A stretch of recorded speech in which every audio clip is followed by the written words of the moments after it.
New knowledge coaching में सभी विद्यार्थियों का स्वागत है। आप सभी को पता है कि सीटेट का जो एग्जाम है वो 7 जुलाई को होने वाला है। ठीक है, उसकी तैयारी आज से हम लोग शुरू करेंगे। तो आज की क्लास में हम लोग पढ़ेंगे मनोविज्ञान।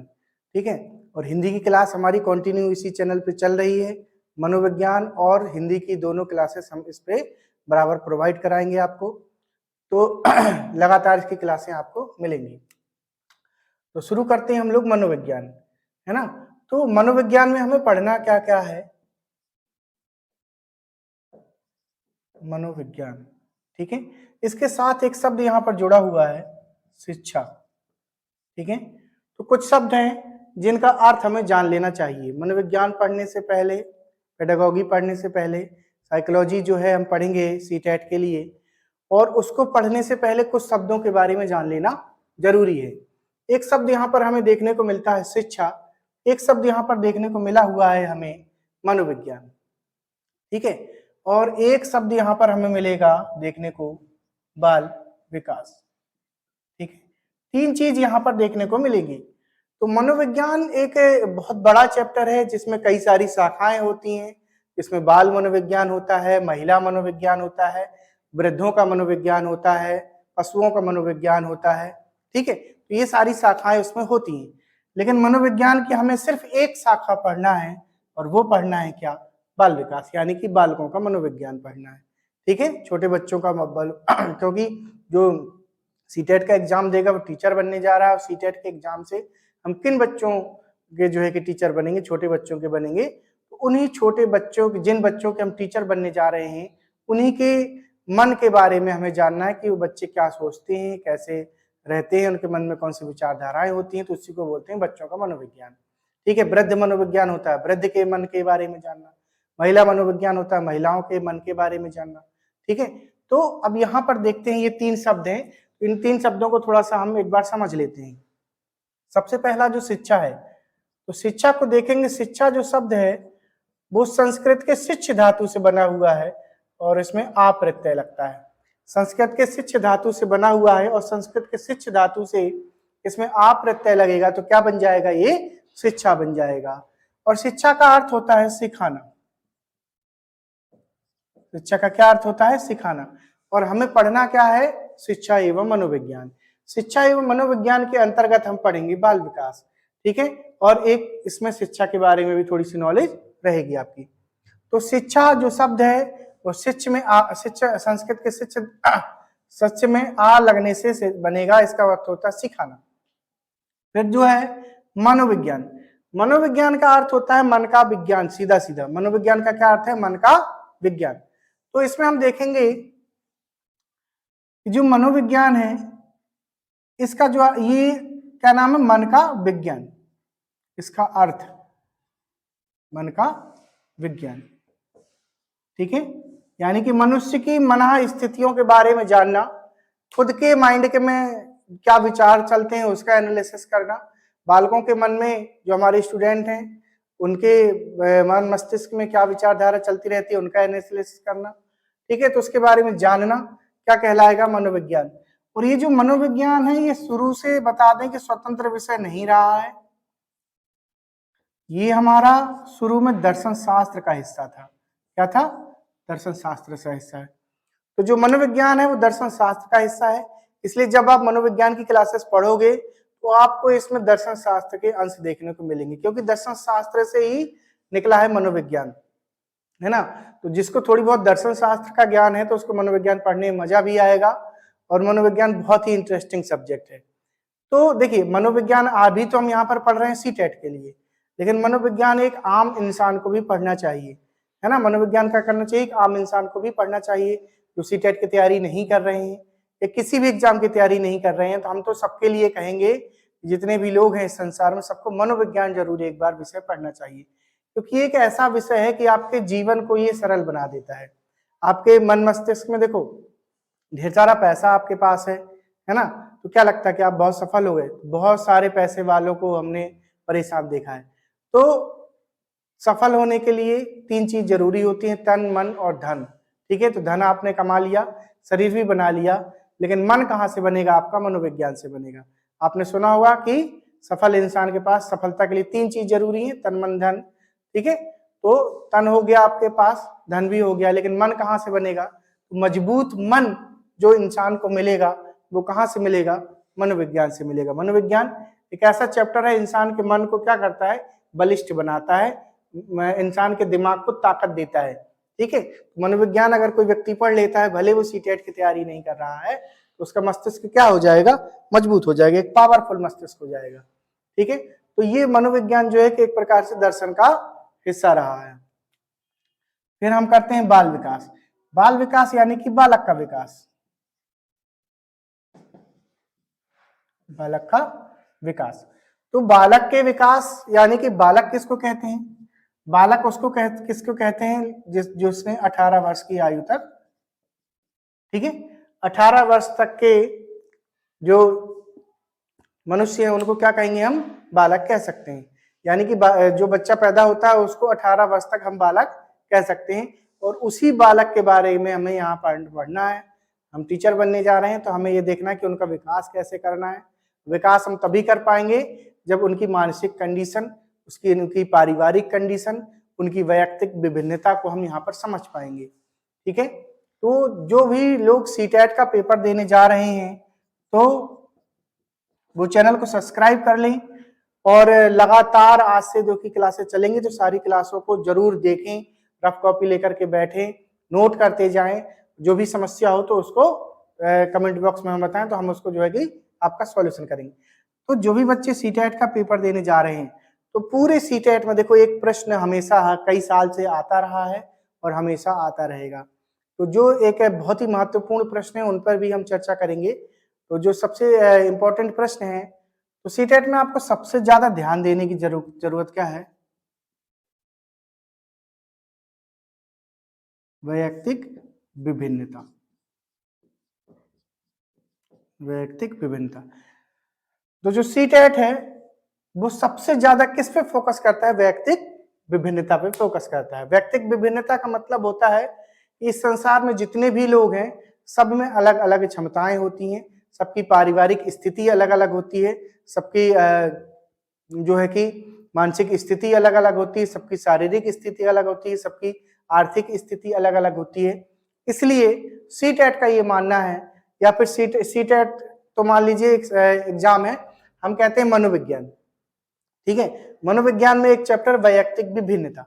वैयक्तिक विभिन्नता का क्या मानना है? देखिए वैयक्तिक विभिन्नता क्या है इसको आपको समझना चाहिए। सीटेट का पेपर में सबसे इंपॉर्टेंट चीज है वैयक्तिक विभिन्नता, है ना। तो वैयक्तिक विभिन्नता के बारे में आपको गहराई से समझना पड़ेगा कि वैयक्तिक विभिन्नता क्या है ना। और इस पे बहुत ज्यादा ध्यान दिया जाता है, एग्जामिनर इसको बहुत ज्यादा ध्यान देता है वैयक्तिक विभिन्नता को। और जो हम मनोविज्ञान पढ़ रहे हैं उसका सार भी यही है। कहा जाए कि जैसे मान लीजिए अपठित जो गद्यांश आता है ना पेपर में, किसी भी पेपर में, तो कहते हैं भैया इसका सारांश बताओ। ठीक है, इसका एक अर्थ बताओ कि इस पूरे गद्यांश का अर्थ क्या है।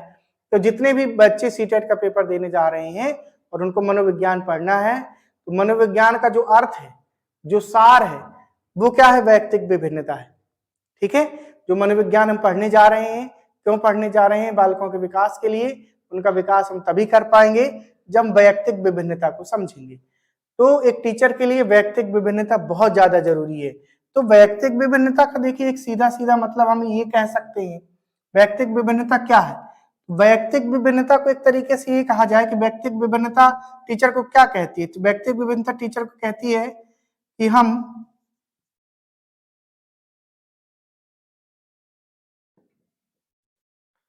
इस संसार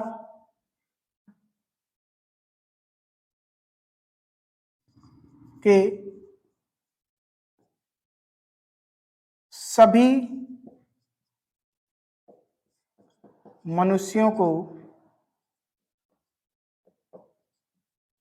एक तराजू में नहीं तौल सकते। ठीक है,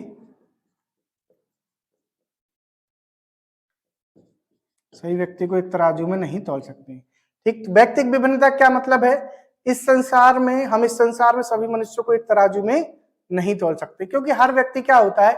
अलग होता है। वैयक्तिक विभिन्नता, इसके लिए एक वन वर्ड भी यहाँ पर देखिए हम बता देते हैं आपको, उसको कहते हैं अद्वितीय। क्या कहते हैं? अद्वितीय। ये अद्वितीय एक शब्द है। अद्वितीय का मतलब है जिसके समान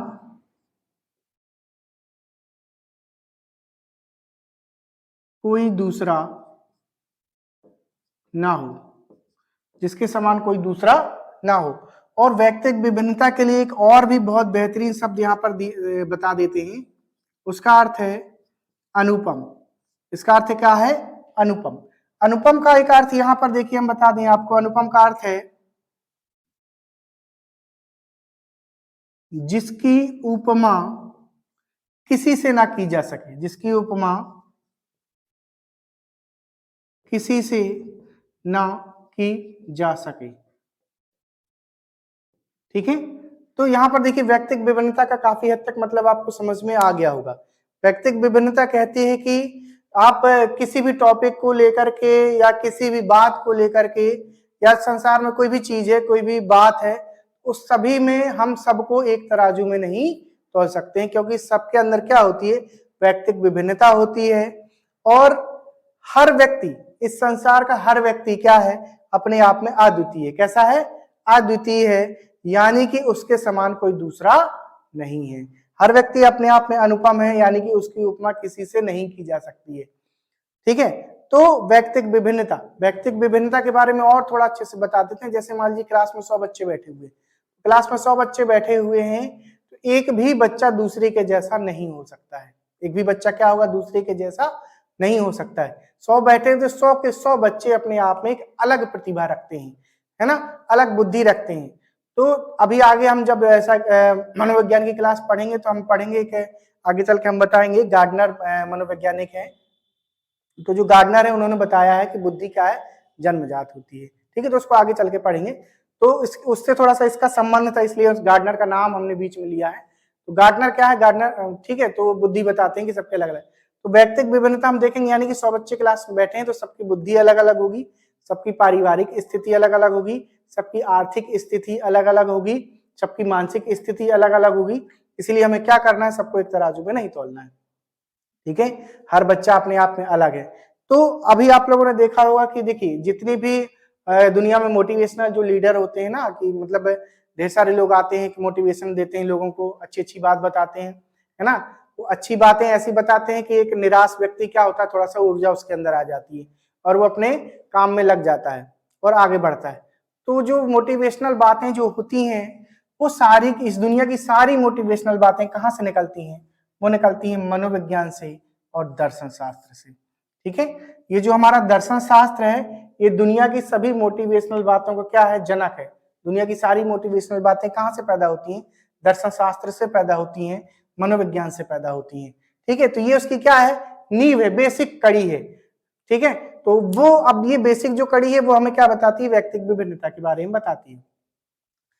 तो अब आप देखो, यहां पर हम एक उदाहरण के तौर पे हम देखें कि मान लीजिए क्लास में ए, बी, सी, डी और ई, इस तरीके से ये 5 बच्चे बैठे हुए हैं। ठीक है, क्लास में अगर हम बात करें कि ये 5 बच्चे बैठे हुए हैं, ए, बी, सी, डी, और हम बात करें कि ये सभी बच्चे क्या हैं? कक्षा 5 के विद्यार्थी हैं। कैसे हैं? कक्षा 5 के विद्यार्थी। अब बात देखो, समझना थोड़ा सा, कक्षा 5 के विद्यार्थी हैं। ठीक है, तो अब ये जो विद्यार्थी हैं, तो इनके हम बात करते हैं पिता के बारे में। ठीक है, तो जो ए है, ए का हम देखेंगे, ए के पिता इंजीनियर हैं। क्या है? इंजीनियर हैं। ठीक है, इसको थोड़ा सा लिख देते हैं साइड में। ए के पिता क्या है? इंजीनियर हैं। बी के पिता मजदूर हैं। सी के पिता टीचर हैं। डी के पिता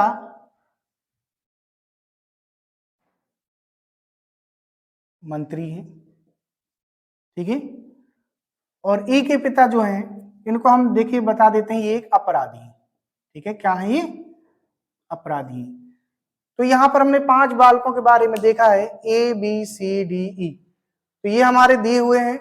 इन सब के पिता आप देख सकते हैं, एक के पिता इंजीनियर हैं, एक के पिता मजदूर हैं, एक के टीचर हैं, एक मंत्री हैं और एक अपराधी है।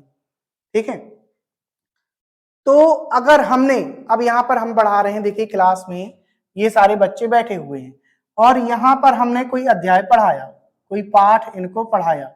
ठीक है, जब कोई पाठ पढ़ाया जाएगा तो अब आप खुद बताओ कमेंट करके, क्या ये सभी बच्चों को पाठ एक बराबर समझ में आएगा? क्या एक बराबर समझ में आएगा? नहीं आएगा ना, है ना। तो आप खुद समझ सकते हो कि 5 बच्चे क्लास में बैठे हुए हैं और एक ही अध्याय चल रहा है, एक ही टीचर पढ़ा रहा है, तो सभी बच्चों को बराबर समझ में नहीं आएगा। क्यों नहीं आएगा? क्योंकि एक यहाँ पर आप देख सकते हैं, तो पिताजी की कहानी है, पिताजी के बारे में बताया, उनका प्रोफेशन क्या है ना, और फिर उनके घर का माहौल देखना है। यहाँ पर देखिए, इनका एक इंजीनियर का अच्छा माहौल देखने को मिल सकता है, टीचर के घर में अच्छा माहौल देखने को मिल सकता है, मंत्री के घर में थोड़ी सी पाबंदियां देखने को मिल सकती हैं, अपराधी का तो भाई देखिए मतलब अलग ही है वो, है ना, मजदूर है तो इसके घर में भी अच्छा या बुरा दोनों माहौल देखने को मिल सकता है।